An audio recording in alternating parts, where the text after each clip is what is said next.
जय हिंद। देखो आज हम कौन देखबा जे ना महात्मा गांधी के विषय आज हम देखो माने ताकर जीवनी विषय में कौन टिके हम देखबा जेबे हम कौन कहबा ना मोहनदास करमचंद गांधी जे हम कौन जदी ना मोहनदास करमचंद गांधी जब हम कौन जदी ना एम के गांधी बेली जब हम देखो हमर मोहनदास करमचंद गांधी का जन्म केबे होइला ना 1869 मसिया अक्टोबर मास 2 तारिख रे कोन होतले ए गुजरात रो हमर पोरबंदर निकटस्थ काठियावाड़ा हमर कोन थारे कोन होतले जन्म ग्रहण करते माने काठियावाड़ा जिल्ला और पोरबंदर थारे कोन कराइला ना महात्मा गांधी को जन्म होतले। महात्मा गांधी का बाबा ना कोन थिला ना करमचंद गांधी एवं ताकर मां ना कोन थिला ना पुतुली बाई हेले से कोन करथिले ना भल्ल परिवार रे से कोन करते ना जन्म ग्रहण करिथिले और पाठ पढ़ा रे कोन से कोन एवरेज माने हम कोन करिबा ना पाठ पढ़ा से बेसी भल्ल नथिले कि बेसी खराब ही मनसी एवं ताके कलर रे कोन थिले ना सावन्या थिले माने से अधिक कोन जे गोरा नथिले से जे गुजराती फैमिली थिले माने ताकर परिवार आर्थिक परिस्थिति मध्ये कोन थिला बल माने हम करिबा कोन से ଗୋଟେ ଧନୀ ବା ସମ୍ରାଟ ଶ୍ରେଣୀର ଥିଲେ କାରଣ ତାଙ୍କ ବାବା ଗୋଟେ कोन थिले ना ଗୋଟେ ଓକିଲ ଗୋଟେ ଆମର ଥିଲେ ହେଲେ महात्मा गांधी कोन करथिले ना हमर कोन 1882 मसिया जे कोन करथिले ना इंग्लैंड यात्रा करथिले कोन पाठ पढिया ପାଇଁ मिले केउ पाठ पढिया ପାଇଁ ना बारिस्टर पाठ पढिया ପାଇଁ मिले महात्मा गांधी कोन जेतिले ना इंग्लैंड को यात्रा करथिले आउ तांकर कोन पात्र कम बयस के तांकर कोन विवाह करथिले एवं तांकर पत्नी को नाम कोन थिला ना कस्तूरबा गांधी एटा तांकर कोन पत्नी को नाम आउ तांके तांकर पत्नी को स्नेह रे कोन करथिले ना बा बेली की संबंध जे भी मतलब जरा कोन पत्नी को बाद निजर प्रियजन को कोन करता है किछि शक्कर ना कोन करता है समाधान करता है हेले तापर महात्मा गांधी कोन करले ना 1888 मसिया रे निजर आईन शिक्षा समाप्ति करले एवं आईन शिक्षा समाप्ति करी से कोरी क्लास ले भारत में पुनर्बार पळा चले एवं भारत रे से पुनर्बार आसे से कोन करले ना एठी हमर बॉम्बे रो से तो गुजरात एवं महाराष्ट्र ए जे मिसिक हमर कोन थिला ना बॉम्बे प्रेसिडेंसी हमर थिला से बॉम्बे रे से आसे कोन करले निजर आईन व्यवस्था आरंभ करले बॉम्बे रो कोरी करले ना राजकोट खाले कोन करले से निजर आईन व्यवस्था आरंभ करले ए समय बेलो कोई कोन हितला ना तांको दक्षिण अफ्रीका रे जन गुजराती मुसलमान भाई जाना हला कोन दादा अब्दुल्ला से कोन करथिले ना व्यापार करथिले एवं सेठी भी करथिले कोन करथिले ना इंग्लिश सरकार माने कोन करथिले ना शासन करथिले से शासन रो से कोन जे शासन करथिले एवं खराब व्यवहार में मतलब कोन फालतू लोक मान देती जाबले दादा अब्दुल्ला भी मतलब कोन ए परिस्थिति रे बहुत तांका व्यापार में मतलब कोन दिला हानि करथिला जा पर कोन थे दादा अब्दुल्ला महात्मा गांधी को डाकिथिले कोन जे दक्षिण अफ्रीका को डाकिथिले एक नाटक नामक स्थान को डाकिथिले तब सेठी जे कोन करथिले ना जेकुली आपरे कोन तांकर केस को लढिबे तब महात्मा गांधी कोन करथिले ना दक्षिण अफ्रीका को रास्ता एवं सेठी से कोन करले ना जाई देखिले एवं सेठी कोन करले ना भारतीय लोक मान विभिन्न प्रकार से कोन छि अत्याचार होछि माने कला कला भेदभाव देखिया भी होछि भारतीय लोक मान सेठी कहछि ना आंगुडे सामथिबा कोन देखो कोन जे परिचय पत्र को सबले तमे निजे धरि कि बुला आ सेठी वोट देबार अधिकार एकर नथिला सार्वजनिक स्थान को व्यवहार करिवार अधिकार नथिला एवं राति 9 टा तमे कोन जे हमर खाली पादरे तमे कोन जे चली परिबो नै माने जोता लगेली चली परिबो नै एकर विभिन्न प्रकार से समस्या को महात्मा गांधी सेठी देखते जाबले महात्मा गांधी कोई मते कोन हिला ना से दिल्ली कोन करथिले ना हमर प्रथम श्रेणी रो डब्बा रे रेल गाड़ी रो प्रथम श्रेणी रो डब्बा रे कोन होतले ना महात्मा गांधी बसी गरी जाबले को ओडे जागर स्थान को गंदे स्थान जाउते सेठी कोन हिला ना स्टेशन मास्टर कोन करथिला ना महात्मा गांधी सेठी कोन करथिला ना ताको सिटी सेठी कोन दे फोपाडी देता स्टेशन महात्मा गांधी रागी जाइथिले कोन पे नाइन फिगर जाइथिला ना से पळा थी जो सेठी ओडे रूल रेगुलेशन कोन करथिले ना एरे सरकार बगैथिले जाब हम कोन को देखि ना जदी कोनोसी हमर कोन जे कला लोक हो कि भारतीय लोक प्रथम श्रेणी रो डब्बा के यूज करि परिबो ना जाके महात्मा गांधी को बहुत परिमाण कोन दिला आंका को पहुंचे से कहउतले कोन जदी आपनकर जदी इच्छा नै जदी भारतीय लोक मान प्रथम श्रेणी डब्बा कला लोक मान को बसा पे मिलेली जेतेले मु टिकट किने पे जाइतले आपन पाखु सेटा आपण मोर मु देखि पारथिले ओ मो शरीर रंग को देखि पारथिले सेही समय मते टिकट आपण देइ दबे कि आपण मते टिकट देले प्लस अपमान नै होले कराइले एपरे आते आगते आ गोटे दिन से कोन करथिले ना चपल बेदी राति 9 रे कोन चल गोटे रास्ता रे जाउथिले सेठी महात्मा गांधी देखि कोन करथिले ना नाठी चलन करे सेठी कोन करथिले ना दंगा करथिले जापले महात्मा गांधी नै कोन जे हमर से नाटक नाम स्थान रे हमर कोन जोहान्सबर्ग बेली हमर कोन अछि गोटे हमर पाठेरा सेठी राति रे जाके पानी कोन करथिले मक्सावाडा रे बेली साथ देखिले जापले महात्मा गांधी असो आक्रोश थिला जापले महात्मा गांधी कोन बेले ना वर्तमान कोन करिबि एही इंग्रेजी सरकार द्वारा जे दमन नीति अछि एक केस पूरा पूरा पूरी इंग्रेजी सरकार दमन नीति को समाप्ति करबी तापर जेकी ओडी जेबी भारत को बुझिना एम देखि से गोटे कोन करले ना नाटल नामक एक कांग्रेस गठन करे माने सभा गोटे राजनीतिक दल गठन करे ते राजनीतिक दल गठन कले कोन ना नाटल कांग्रेस पे जावटा में नाटल भारतीय कांग्रेस पे पड़ा सेठी गोटे कोन करले ना से संवाद पत्रिका भी मतलब गोटे कोन करले स्थापन करले ज्ञान हला कोन ना इंडियन ओपिनियन माने भारतीय लोक मान चिंता धारा कोन अटे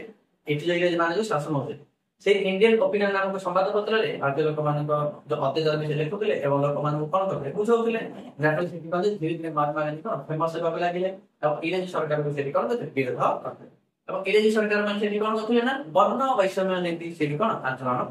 ବର୍ଣ୍ଣ ବୈଷମ୍ୟ ନୀତି ମାନେ କଣ କରୁଛ ନା କଳା ଗୋରା ଭେଦଭାବ ହବ। ସେମାନେ କହୁଥିଲେ ଆମେ ୟୁରୋପୀୟ ଲୋକମାନେ ଅଟୁ ଆମେ କଣ ଗୋରା ଅଟୁ ତମେ କଣ ଦକ୍ଷିଣ ଆଫ୍ରିକା ତମେ କଳା କଳା ଅଟ ଆମେ ଭଗବାନଙ୍କର ସନ୍ତାନ ଅଟୁ ଆଉ ଭଗବାନ ଆମେ ଛାଡୁଛନ୍ତି ତମେ କଣ କରିବା ପାଇଁ ଶାସନ କରିବା ପାଇଁ ବିଭିନ୍ନ ପ୍ରକାର ପ୍ରଲୋଭନ ଦେଖି କଣ କରୁଥିଲେ ନା ଇଂରେଜ ମାନେ କଣ କରୁଥିଲେ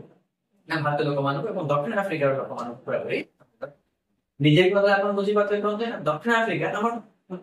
ଆମର କୋଣ ରହୁଛି ନା ବିଶ୍ୱରେଖା ପାଖାପାଖି ରହୁଛି ମାନେ ସୂର୍ଯ୍ୟଙ୍କର ଅତ୍ୟଧିକ କିରଣ କୋଉଠି ପଡିଥାଏ ନା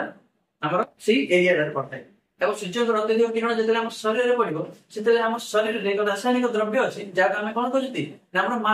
ମାଲାଲିନ ଅଧିକ କ୍ଷରଣ ହେଇଥାଏ ଆଉ ମାଲାଲିନ ଯାହାର ଅଧିକ କ୍ଷରଣ ହେଇଥାଏ ତା ଶରୀରର ରଙ୍ଗ କଣ ହେଇଥାଏ ସେତେ କଳା ହେଇଥାଏ ଯାହାର କମ କ୍ଷରଣ ହେଇଥାଏ ତାର ରଙ୍ଗ କଣ ହେଇଥାଏ ସେତେ ଗୋରା ହେଇଥାଏ କିରଣ ତ ସୂର୍ଯ୍ୟ କିରଣ ସେତେ ପଡୁନି ମଧ୍ୟ ହେଲେ ସେଠି ତାଙ୍କେ କିଭଳି ଭାବେ ତାଙ୍କେ କଳା ହେବେ ସେଠି ତ ଗୋରା ଆଜ୍ଞା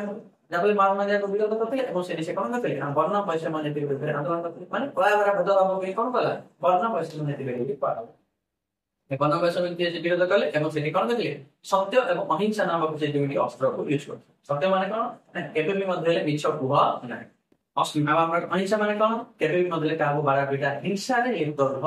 ନାହିଁ ଯେପରି ଆମେ ଜଣଙ୍କର ମନକୁ ନାକର ଆସେ ଏପରି ସତ୍ୟ ଅହିଂସା ନାମକ ଦୁଇଟି ଅସ୍ତ୍ରକୁ କଣ କଲେ ନା ୟୁଜ କଲେ ଏବଂ ୟୁଜ କରି ସେଠି କଣ କରିଥିଲେ ନା ଭାରତୀୟ ଲୋକମାନଙ୍କ ସମ୍ପର୍କରେ କଣ କରିଥିଲେ ଗ୍ୟାସ ନେଲେ ଏବଂ ସେଠି ଜିତି ଯାଇଥିଲେ ମଧ୍ୟରେ କୌଣସି ପ୍ରକାର ହାଣାକାଟା ବାଡ଼ା କିଛି ବି ମଧ୍ୟ ହେଲାନି ସେ ଆନ୍ଦୋଳନରେ ମହାତ୍ମା ଗାନ୍ଧୀ କଣ କରିଥିଲେ ଯାହା ଫଳରେ ମହାତ୍ମା ଗାନ୍ଧୀକୁ ସେଠି କଣ ଯେ ଏଇ ତାଙ୍କର ଯୋଉ କଲା ଯୋଉ ମାନେ ଆମ ଜିତିବା ପ୍ରୟାସକୁ ଏଠି ରବୀନ୍ଦ୍ରନାଥ ଠାକୁର ବସିକି କଣ କଲେ ନା ସେ କହିଲେ କଣ ଯେ କିଭଳି ଭାବରେ ପୁରୁଷ ଅଟେ ଯେ କୌଣସି ପ୍ରକାର କଣ ଯେ ହାଣାକାଟା ମାର ନାହିଁ ଶାନ୍ତି ଉପାୟରେ କରିକିରି ଇଂରେଜ ସରକାରକୁ ନିଜର କଣ ଯେ ଗୋଡ ତଳକୁ ଆଣିଲା ତେଣୁକରି ଇଏ କୌଣସି ପ୍ରକାର କହିଲେ ପରମାତ୍ମା ଥିଲେ ତେଣୁକରି ତାଙ୍କ କଣ ଗୋଟେ ଆଖ୍ୟା ଦେଇଥିଲେ ନା ମହାତ୍ମା ଆଖ୍ୟା ଦେଇଥିଲେ ଆପଣ ପରୀକ୍ଷାରେ ପଚାରିବ ଯେ ମହାତ୍ମା ଆଖ୍ୟା ମହାତ୍ମା ଗାନ୍ଧୀକୁ କିଏ ଦେଇଥିଲେ ନା ମହାତ୍ମା ଆଖ୍ୟା ମହାତ୍ମା ଗାନ୍ଧୀ ଆମର ରବୀନ୍ଦ୍ରନାଥ ଟାଗୋର ଆମର ହେଲେ ସେଠି ସେ କଣ କରିଥିଲେ ନା ଆଉ ଜଣେ ବ୍ୟକ୍ତିତ୍ୱ ସହିତ ବି ମଧ୍ୟ ସେ ବିଶେଷ ଭାବେ ପ୍ରଭାବିତ ହୋଇଥିଲେ ଯାହାକୁ ଆମେ କହିଥିଲେ ଗୋପାଳ କୃଷ୍ଣ ଗୋଖଲେ ଗୋପାଳ କୃଷ୍ଣ ଗୋଖଲେ କଣ କରିଥିଲେ ତାଙ୍କୁ ସେଠି କିଭଳି ଭାବରେ କେସଟା ଲଢିବୁ ଇଂରେଜ ସରକାରକୁ କିଭଳି ଭାବରେ ପ୍ରତିରୋଧ କରିବୁ ତେଣୁକରି ସେଇ ଶିକ୍ଷା ତାଙ୍କେ ଦେଇଥିଲେ ମାନେ ରାଜନୈତିକ ଶିକ୍ଷା କିଏ ଦେଇଥିଲେ ମହାତ୍ମା ଗାନ୍ଧୀ ନା ଗୋପାଳ କୃଷ୍ଣ ଗୋଖଲେ ତେଣୁକରି ବେଲିକିରି ମହାତ୍ମା ଗାନ୍ଧୀ କଣ କଲେ ନା ଗୋପାଳ କୃଷ୍ଣ ଗୋଖଲେକୁ ନିଜର ଗୁରୁ ଭାବରେ କଣ କରିଥିଲେ ଶିକ୍ଷାର କରିଥିଲେ ଏପରି ଆପଣ ପରୀକ୍ଷାରେ ପଚାରିବ ଯେ ଗୋପାଳ କୃଷ୍ଣ ଗୋଖଲେ କାହାର ଗୁରୁ ଅଟନ୍ତି ନା ମହାତ୍ମା ଗାନ୍ଧୀ କିମ୍ବା ମହାତ୍ମା ଗାନ୍ଧୀଙ୍କ ରାଜନୈତିକ ଗୁରୁ କିଏ ଗୋପାଳ କୃଷ୍ଣ ଗୋଖଲେ ଏପରି କେସ୍ ତାଙ୍କେ ଦକ୍ଷିଣ ଆଫ୍ରିକାରେ ଲଢିକି ଜିତିଲେ ତାପରେ ଡାଇରେକ୍ଟ ଆସିଲେ କୋଉଠିକି ଭାରତକୁ ଆସିଲେ 1915 ମସିହା ଜାନୁଆରୀ 15 ତାରିଖ ଦିନ ଆମର କଣ ହେଲା ନା ଜାନୁଆରୀ 9 ତାରିଖ ଦିନ ସେ କୋଉଠି ଆସିଲେ ନା ଭାରତକୁ ସେ ଆସିଲେ ଯାହାଫଳରେ ପ୍ରତିବର୍ଷ ଜାନୁଆରୀ 9 ଆମେ କଣ କରିଛନ୍ତି ନା ପ୍ରବାସୀ ଦିବସ ରୂପେ ପାଳନ ଏଟା ଆମର ପ୍ରବାସୀ ମାନେ କଣ ଯିଏକି ଭାରତୀୟ ଲୋକ ଅଟେ କିମ୍ବା ଆମ ନିଜ ଦେଶର ଲୋକ ଅଟେ କିନ୍ତୁ ନିଜର କାମ କରିବା ପାଇଁ ନିଜର ପରିବାର ପୋଷଣ କରିବା ପାଇଁ ସେ ଅନ୍ୟ ଦେଶକୁ କିମ୍ବା ଅନ୍ୟ ନିଜ ଜନ୍ମ ମାଟିକୁ ଛାଡିକି ଅନ୍ୟ ସ୍ଥାନକୁ ଯାଇଥାଏ କଣ କରିବା ପାଇଁ ମିଳେ କୌଣସି ଭାବେ କର୍ମ କରି ରୋଜଗାର କରି ନିଜ ପରିବାରକୁ ପୋଷିବ ତାକୁ ଆମେ କଣ କରୁଛନ୍ତି ଆମର ପ୍ରବାସୀ ସେ ଭାରତକୁ ଆସିଲେ ଭାରତରେ ଆସି ସେ କଣ କଲେ 1916 ମସିହାରେ ଆମର ଗୁଜରାଟର ସାବରମତୀ ନଦୀ କୂଳରେ ଏକ ଆଶ୍ରମ ପ୍ରତିଷ୍ଠା କଲେ ଯାହାର ନାଁ ହେଲା ସାବରମତୀ ଆଶ୍ରମ ସେଠୁ ସେ ଧରିକି କଣ ଆରମ୍ଭ କଲେ ନିଜର ପ୍ରୟାସ ଆରମ୍ଭ କଲେ ଭାରତ ସବୁ ଜାଗାକୁ ବୁଲାବୁଲି କଲେ ବୁଲାବୁଲି କରି ସେ କଣ କଲେ ଇଂରେଜ ସରକାରକୁ ଭାରତକୁ କିଭଳି ଭାବରେ ବିତାଡ଼ିତ କରିବୁ ସେଇ ପ୍ରୟାସ ସେ ଆରମ୍ଭ ଏବଂ ଏହି ପ୍ରୟାସ କରୁ ସେ କଣ କଲେ ନା ଭାରତରେ ତାଙ୍କର ପ୍ରଥମ ଆନ୍ଦୋଳନ ଥିଲା ଦେଖ ତାଙ୍କ ଜୀବନରେ ପ୍ରଥମ ଆନ୍ଦୋଳନ ଥିଲା କୋଉଟା ନା ଆମର କୋଉଟା ଥିଲା ନା ଦକ୍ଷିଣ ଆଫ୍ରିକାରେ ବର୍ଣ୍ଣ ବୈଷମ୍ୟ ନୀତି ବିରୁଦ୍ଧରେ ଆନ୍ଦୋଳନ କିନ୍ତୁ ଭାରତରେ ତାଙ୍କର ପ୍ରଥମ ଆନ୍ଦୋଳନ କଣ ଥିଲା ନା ଚମ୍ପାରଣ ଆନ୍ଦୋଳନ ଚମ୍ପାରଣ ଆନ୍ଦୋଳନ କଣ କରେ ମାନେ ଚମ୍ପାରଣ ଆନ୍ଦୋଳନ କେବେ ହେଇଥିଲା ନା 1917 ମସିହାରେ ଆମର କଣ ଚମ୍ପାରଣ ଆନ୍ଦୋଳନ ମାନେ ବିହାରର ଏକ ଜିଲ୍ଲା ଚମ୍ପାରଣ ଯୋଉଠିକି କଣ କରିଥିଲେ ମହାତ୍ମା ଗାନ୍ଧୀ ଏହି ଆନ୍ଦୋଳନ କରିଥିଲେ ସେଠି ଚାଷୀ ମାନଙ୍କୁ କଣ କରାଯାଉଥିଲା ନା ନୀଳ ଚାଷ କରିବା ପାଇଁ ବେଲିକି ବାଧ୍ୟତାମୂଳକ ନୀଳ ଚାଷ ମାନେ କଣ ନା ନୀଳ ପ୍ୟାଣ୍ଟ ଯାହା ପିନ୍ଧନ୍ତି କି ସାର ଯାକ କଲର କରିବା ପାଇଁ ଏକ ଫଳ ଆସିଥାଏ ସେ ଫଳକୁ ସେଇ ସମୟରେ କଣ କରାଯିବାର ଚାଷ କରାଯିବାର ଆଉ ସେ ଫଳକୁ ଆଣିକି ତାକୁ କଣ ଯେ ସେ ଫଳର ରସକୁ ବାହାର କରିକି ସାର୍ଟ ପ୍ୟାଣ୍ଟକୁ କଣ କରାଯିବ ମାନେ ରଙ୍ଗ କରାଯିବ ହେଲେ ଏହାର ଖରାପ ଗୁଣ କଣ ଅଟେ ଯଦି ଆପଣ ନିଜ ପିନ୍ଧି ନୀଳ ଚାଷ କରିଦେଇଛନ୍ତି ତେବେ ଆଗାମୀ 3 ବର୍ଷ ପର୍ଯ୍ୟନ୍ତ ଆପଣଙ୍କୁ କୌଣସି ପ୍ରକାର କୁହନ୍ତି ସେହି ଜମିରୁ ଉର୍ବରତା ହ୍ରାସ ହେଇଯିବ ଆପଣଙ୍କୁ କୌଣସି ଫସଲ ହବ ନାହିଁ ଯାହାଫଳରେ ଭାରତୀୟ କୃଷି ମାନଙ୍କୁ ଅଧିକ ପରିମାଣ କଣ ଥିଲା ନା ହାନି ଘଟୁଥିଲା ତେଣୁକରି ମହାତ୍ମା ଗାନ୍ଧୀ କଣ କରିଥିଲେ ନା ଏହି କେସକୁ ଲଢିବା ପାଇଁ ବେଲିକିରି ସେଠି କଣ ଯେ ଆମର ରାଜକୁମାର ଶୁକ୍ଳ ଆମର କଣ ବିହାର ଜଣେ ଚାଷୀ ଥିଲେ ରାଜକୁମାର ଶୁକ୍ଳ ସେ ତାଙ୍କୁ ଡାକରା ପଠେଇଥିଲେ ତେଣୁ ମହାତ୍ମା ଗାନ୍ଧୀ ଏଠି ମଧ୍ୟ ଆସି କଣ କଲେ ଚମ୍ପାରଣ ଆନ୍ଦୋଳନ ବିଷୟ ଚମ୍ପାରଣ ଆନ୍ଦୋଳନ କଣ କରିଥିଲେ ଏଠି ଆନ୍ଦୋଳନ ଇଂରେଜ ସରକାର କରିଥିଲେ ଏବଂ ଏଠି ଜିତି ଯାଇଥିଲେ ସେ ଆଉ ଏହା ପାଇଁ ଆମର କଣ ତିନି କାଠିଆ ବ୍ୟବସ୍ଥା ଏମାନଙ୍କୁ କରାଯାଏ କାହିଁକି ତିନି କାଠିଆ ବ୍ୟବସ୍ଥା କରାଗଲା କଣ ପାଇଁ ନା ଇଂରେଜ ସରକାର ମାନେ କଣ କରୁଥିଲେ ନା ତୁମ ଜମିର 20 ଭାଗର 3 ଭାଗ ଜମିରେ ଆପଣଙ୍କ ବାଧ୍ୟତାମୂଳକ ଭାବେ କଣ ଯେ ଆପଣ ନିଳ ଚାଷ କରିବା ପାଇଁ ପଡିବ ତେଣୁ କରି ଆମେ କଣ କଲେ ତିନି କାଠିଆ ବ୍ୟବସ୍ଥା ପାଇଁ ତାପରେ ଧୀରେ ଧୀରେ ଆସିଲା ତାପରେ ଆସିଲା କଣ 1918 ମସିହାରେ ଖେଡ଼ା ଆନ୍ଦୋଳନ ହେଲା ଖେଡ଼ା ଆନ୍ଦୋଳନ କଣ ନା ଚାଷୀ ମାନେ ଦୁର୍ଭିକ୍ଷ ପଡିଥିଲା ଆଉ ସେଠି ଚାଷୀ ମାନଙ୍କୁ ଅଧିକ ପରିମାଣରେ କର ଦେବା ପାଇଁ କଣ ବାଧ୍ୟତାମୂଳକ କରାଯାଇଥିଲା ଯାହାକି ମହାତ୍ମା ଗାନ୍ଧୀଙ୍କୁ ବିରୋଧ କରିବା ପାଇଁ ପଡିଥିଲା ବାଧ୍ୟ ହୋଇ ଆଉ ଏଠି ତାଙ୍କ ପ୍ରମୁଖ ସହଯୋଗୀ ଭାବେ କଣ ସର୍ଦ୍ଦାର ବଲ୍ଲଭଭାଇ ପଟେଲ 1918 ମସିହାରେ ଖେଡ଼ା ଆନ୍ଦୋଳନ ହେଲା ତାପରେ ଆମର ଆସିଲେ କଣ ନା ଖେଡ଼ା ଆନ୍ଦୋଳନ ପରେ ସେ ଆସିଲେ କୋଉଠିକି ତାପରେ ଆସିଲେ କଣ ଅହମ୍ମଦାବାଦ ମିଲ୍ କାରଖାନା ସେଠି କଣ ଯେ ପ୍ଲେଗ ବନସ କଣ ଯେ ଅହମ୍ମଦାବାଦ ମିଲ୍ କାରଖାନା କେବେ ହେଇଥିଲା ନା 1919 ମସିହାରେ ସରି 1918 ମସିହାରେ ଅହମ୍ମଦାବାଦ ମିଲ୍ କାରଖାନା ହେଇଥିଲା ହେଲେ ସେଠି କଣ ହେଇଥିଲା ନା ଚାଷୀ ମାନଙ୍କୁ କଣ ଯେ ପ୍ଲେଗ ବନସ କଣ ଯେ ସେଠାକାର ମାଲିକ ମାନେ ଦଉନଥିଲେ ଯାହାଫଳରେ ପ୍ଲେଗ ବନସ ପାଇଁ କଣ ହେଇଥିଲା ନା ସେଠି ମହାତ୍ମା ଗାନ୍ଧୀ ଶ୍ରମିକ ମାନଙ୍କୁ ସପୋର୍ଟ କରିକି ଲଢିଲେ ସେଠି ମଧ୍ୟ ସଫଳ ହେଇଥିଲେ ସେ ତାପରେ ଆସିଲେ ଆମର କଣ ଯେ ରାଉଲତ ଆଇନ ବିରୁଦ୍ଧରେ ଆନ୍ଦୋଳନ 1919 ମସିହାରେ ଆମର କଣ ଯେ ଲର୍ଡ ରାଉଲତାଙ୍କ ଅଧ୍ୟକ୍ଷତାରେ ବିଚାରପତି ରାଉଲତାଙ୍କ ଅଧ୍ୟକ୍ଷତାରେ ଭାରତୀୟ ଲୋକମାନଙ୍କ ପାଇଁ ଏକ କଳା ଆଇନକୁ ପ୍ରଦର୍ଶନ କରାଯାଇଥିଲା ଯାହାର ଅର୍ଥ ହେଲା କଣ ନା ବିନା ଦୋଷରେ ବିନା ୱାରେଣ୍ଟରେ ସନ୍ଦେହଜନକ ଭାବେ ଯେକୌଣସି ଭାରତୀୟ ଲୋକମାନଙ୍କୁ ଗିରଫ କରାଯାଇପାରେ ଯାହାକୁ କଣ କରେ ରାଉଲତ ଆଇନ ବିଚାରପତି ରାଉଲତାଙ୍କ ଅଧ୍ୟକ୍ଷତାରେ ଆଣାଯାଇଥିଲା ଯାହାକୁ କି କଣ ପ୍ରତ୍ୟେକ ଭାରତୀୟ ଲୋକମାନେ ବିରୋଧ କଲେ এই রাউলত আইনକୁ ହିଁ କଣ ଯେ এই ରାଉଲତ ଆଇନ ଯୋଗୁଁ ହିଁ ଆମର ଜାଲିଆନାୱାଲାବାଗ ହତ୍ୟାକାଣ୍ଡ କେବେ ହେଇଥିଲା ନା 1919 ଏପ୍ରିଲ 2002 ଦିନ ଆମର ପଞ୍ଜାବରେ ଏକ ସହର ଅଛି ଅମୃତସର ଅଛି ସେ ସହର ହେଲା ଅମୃତସରରେ ଆମର ଗୋଟେ ବଗିଚା ଅଛି ଜାଲିଆନାୱାଲାବାଗ ବଗିଚା ସେଠି ଲୋକମାନେ କଣ କରିଥିଲେ ନା ସଭା ସମିତି କରିଥିଲେ ଆଉ ଓ ଡାୟାନା ସେ କଣ ନିର୍ଦ୍ଧୁମ ଗୁଳି ଚାଳନା କରିବା ଫଳରେ ଆମର ଅଧିକାଂଶ 1200ରୁ ଅଧିକ ଭାରତୀୟ ଲୋକ ପଞ୍ଜାବ ଭାଇମାନେ କଣ ଥିଲେ